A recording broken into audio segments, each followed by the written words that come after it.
Job chapter 22:21 ఆయనతో సహవాసం చేసిన ఎడ్ల నీకు సమాధానం కలుగును, అలాగున నీకు మేలు కలుగును. మీకు మేలు కలగాలన్నది దేవుని చిత్తం. మీ జీవితాల్లో మేలు కలగాలని ఎవరు ఆశిస్తుంటే అందరికీ ఆశే మేలు కలగాలని. మరి వాక్యం చెప్తుంది, మేలు కలగాలంటే మనం ఆయనతో సహవాసం చేయాలి. రెండు విషయాలు ఇందులో ఉన్నాయి. సమాధానం కలగాలన్నా, మేలు కలగాలన్నా ఎవరితో సహవాసం చేయాలి? దేవునితో సహవాసం చేయాలి. కోట్లు ఉన్న వాళ్ళు బిలియనియర్స్, మిలియనియర్స్, ట్రిలియనియర్స్ కూడా ఉన్నారు. ఎందరో సమాధానం లేని వారు ఉన్నారు. ఐఎమ్ ల్యాక్ ఆఫ్ పీస్ అని చెప్పిన వాళ్ళు ఎంతోమంది ఉన్నారు. మరి యేసు ప్రభువు వారు చెప్పిన మాట, నేనిచ్చు శాంతిని ఈ లోకం మీకు ఇవ్వలేదు అన్నాడు. This world cannot offer the peace what I'm giving to you. నేను మీకు ఇచ్చే ఈ శాంతిని లోకం మీకు ఇవ్వలేదు. This whole world or any nation, they can never offer you the peace what Jesus is offering to us. ఈ లోకంలో ఏ దేశమైనా యేసు ప్రభువు ఇచ్చేటువంటి శాంతిని ఏ దేశము ఎవరు కూడా ఇవ్వలేరు. ఈ లోకం అన్నప్పుడు లోకంలో అనేక దేశాలు ఉన్నాయి, అనేక రాజ్యాలు ఉన్నాయి. ఎక్కడికి వెళ్ళిన ధనగణతలు అన్ని కూడా ఉన్నాయి, పేరు ప్రఖ్యాతులు ఉన్నాయి. కంటి నిండా చూడడానికి, మరి శరీరం అనుభవించడానికి, మరి అన్ని విధాలుగా ధనగణతలు పేరు ప్రఖ్యాతులు అన్నీ ఉన్నా ఈ లోకంలో యేసు ప్రభువు ఇచ్చే శాంతిని ఈ లోకం ఇవ్వలేదట. చదువుతామా? యోహాను సువార్త 14:27 శాంతి మీకు అనుగ్రహించి వెళ్ళుచున్నాను, నా శాంతిని మీకు అనుగ్రహించున్నాను. లోకం ఇచ్చినట్టుగా నేను మీకు అనుగ్రహించట్లేదు. మీ హృదయమును కలవరపడనీయకుడి, వెరవనీయకుడి. మీ హృదయం కలవరపడనివద్దు, వెరవనీయొద్దు. నీ హృదయంలో కలవరం తీసేసేయి. నేనిచ్చు శాంతి ఈ లోకం మీకు ఇవ్వలేదు అన్నాడు.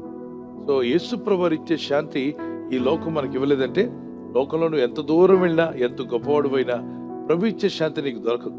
ఓకే, నీ అభివృద్ధి నుండి, నీ స్టార్టింగ్ నుండే నువ్వు ప్రభుతో ఉండటం మేలు. దేవునితో నడు, దేవుని కృపలో వర్ధిల్లు. God will supply all your needs.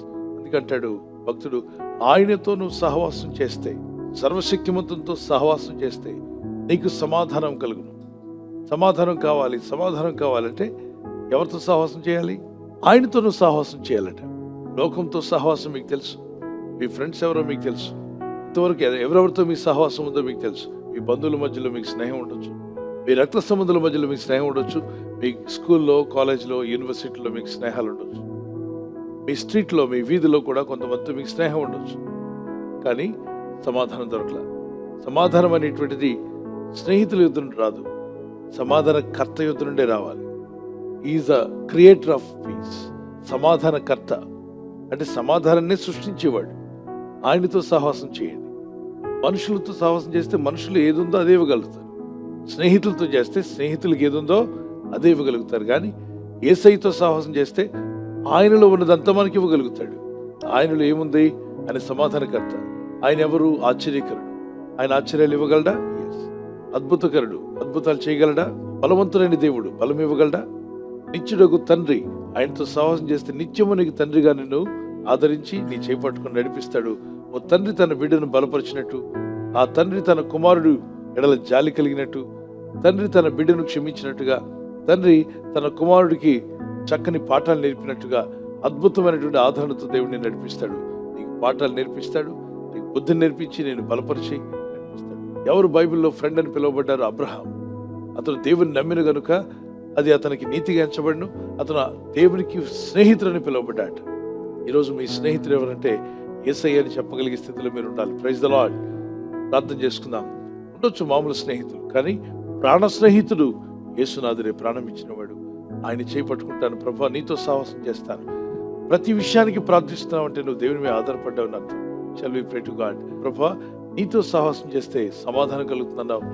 నువ్వు మేలు చేయక మానడు, నువ్వు మేలు చేసే దేవుడు అయినావు. నా పట్ల ఆశ్చర్యమైన కార్యాలు జరిగించండి, అద్భుతమైన కార్యములు జరిగించండి ప్రభు. నీతో సహవాసం చేసే మంచి మనసు నాకు దయచేయండి. నీతో నడవాలి, నీవరే మారాలి ప్రభా. నీ కృప నాకు కావాలి, నీ అభిషేకం నాకు కావాలని గట్టిగా ప్రార్థిద్దాం. నీతో సహవాసం చేసిన ఎడల మేలు కలుగుతుందన్నావు ప్రభా. నీతో సహవాసం చేసే కృపనిచ్చినందుకు స్తోత్రం. ప్రార్థిస్తున్న ప్రతి కుమారుని, కుమార్తెను, ప్రతి తల్లిని, తండ్రిని దర్శించు నాయన. కన్నీళ్లు తుడిచివేవాడవు నీవే. నీతో సహవాసం చేసిన వారి గొప్ప సమాధానాన్ని వారికి దయచేయు. ఈ రాత్రి నెమ్మదితో పండుకొని సురక్షితంగా కాపాడబడినట్లుగా నీ అగ్ని కంచి వేసి మమ్మల్ని కాపాడండి. మీ చిత్తములో కొనసాగే కృప అందరికీ దయచేయమని యేసుక్రీస్తు ప్రశస్త నామములో వీరందరికీ చక్కని నిద్ర దయచేసి తెల్లవారు లేచి కృపను మాకు ఇమ్మని క్రీస్తు నామములో అడిగి వేడుకుంటున్నాం మా పరలోక తండ్రి. ఆమేన్. ఆమేన్. ఈ వాగ్దానాన్ని మీతోనే ఉంచుకోకుండా లైక్ చేయండి, షేర్ చేయండి. అనేకులు ఈ యొక్క ఛానల్ సబ్స్క్రైబ్ చేసుకోమని తెలియపరచండి. సబ్స్క్రైబ్ చేయని వారు కూడా సబ్స్క్రైబ్ చేయండి. Good night. God bless you.